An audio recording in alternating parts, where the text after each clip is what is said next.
السلام علیکم viewers, welcome back.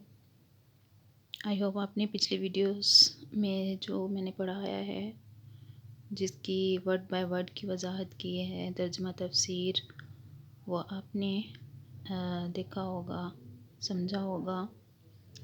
تو کمنٹ باکس میں مجھے ضرور بتایا کریں۔ جو کوئی میری ویڈیو کو واچ کرتا ہے، کمنٹ باکس میں آپ اپنا فیڈ بیک ضرور دیں تاکہ میری حوصلہ افزائی ہو۔ تو نیکسٹ ہم نے آیت نمبر 64 سے پڑھنا سٹارٹ کرنا ہے۔ تو پڑھنے سے پہلے درود پاک پڑھ لیتے ہیں۔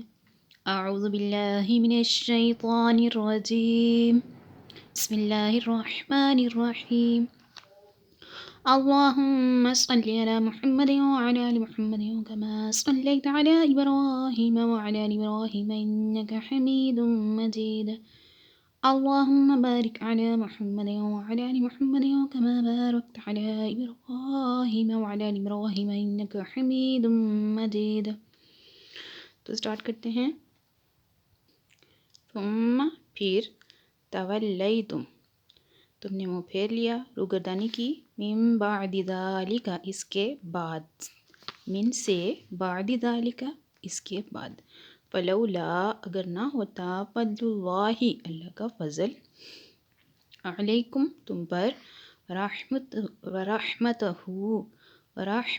اور اس کی رحمت، لکنتم ضرور تم ہو جاتے، من سے، الخاسرین خسارہ نقصان اٹھانے والوں، ثم تولیتم من بعد ذلك فلولا فضل الله عليكم ورحمته لكنتم من الخاسرين۔ ترجمہ، اس کے بعد پھر تم نے روگردانی اختیار کی تو اگر تم پر اللہ کا فضل اور اس کی رحمت نہ ہوتی تو تم نقصان اٹھانے والوں میں سے ہو جاتے۔ یہاں فضل و رحمت سے یا تو توبہ کی توفیق مراد ہے کہ انہیں توبہ کی توفیق مل گئی، اور یہ عذاب کو مؤخر کرنا مراد ہے، یعنی بنی اسرائیل پر عذاب نہ ہوا بلکہ انہیں مزید مہلت دی گئی۔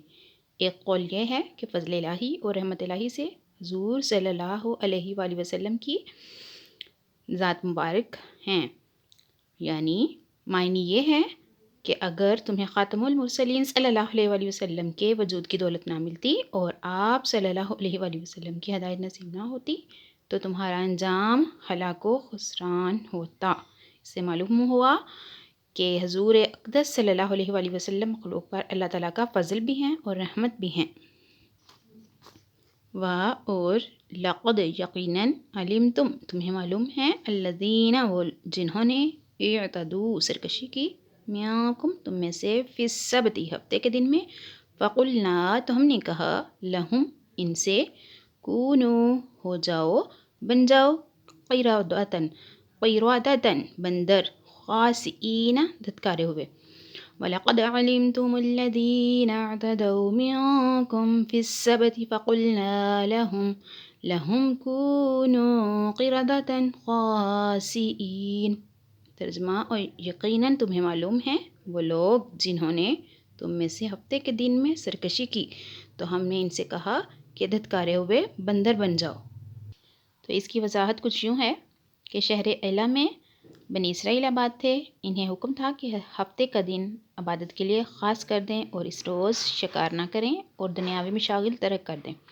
ان کے ایک گروہ نے یہ چال چلی کہ وہ جمعہ کے دن شام کے وقت دریا کے کنارے کنارے بہت سے گڑھے کھودتے اور ہفتے کے دن ان گڑھوں تک نالیاں بنا لیتے، جن کے ذریعے پانی کے ساتھ آ کر مچھلیاں گڑھوں میں قید ہو جاتی، اور اتوار کے دن انہیں نکالتے اور کہتے کہ ہم مچھلی کو پانی سے ہفتے کے دن تو نہیں نکالتے، یہ کہہ کر وہ اپنے دل کو تسلی دے لیتے۔ 40 یا 70 سال تک ان کا یہی عمل رہا، اور جب حضرت داؤد علیہ السلام کی نبوت کا زمانہ آیا تو آپ علیہ السلام نے انہیں اس سے منع کیا اور فرمایا کہ قید کرنا ہی شکار ہے جو تم ہفتے کو کر رہے ہو۔ جب وہ باز نہ آئے تو آپ علیہ السلام نے ان پر لعنت فرمائی اور اللہ تعالیٰ نے انہیں بندروں کی خاص شکل میں مسخ کر دیا۔ بعض مفسرین نے فرمایا کہ نوجوان بندروں کی شکل میں اور بوڑھے خنزیروں کی شکل میں مسخ ہو گئے۔ ان کی عقل اور حواس تو باقی رہے مگر قوت گوئی مگر قوت جو تھی وہ زائل ہو گئی اور بدنوں سے بدبو نکلنے لگی۔ وہ اپنے اس حال پر روتے رہے یہاں تک کہ 3 دن میں سب ہلاک ہو گئے، ان کی نسل باقی نہ رہی، اور یہ لوگ 70,000 کے قریب تھے۔ تو اللہ پاک سے دعا ہے کہ اللہ پاک ہمیں جو ہم نے سیکھا ہے اس پر عمل کرنے کی اور اسے سمجھ کر پڑھنے کی توفیق عطا فرمائے۔ تو ملتے ہیں نیکسٹ ویڈیو میں۔ آپ چینل کو سبسکرائب، لائک اینڈ شیئر ضرور کریں۔ جزاک اللہ خیرہ۔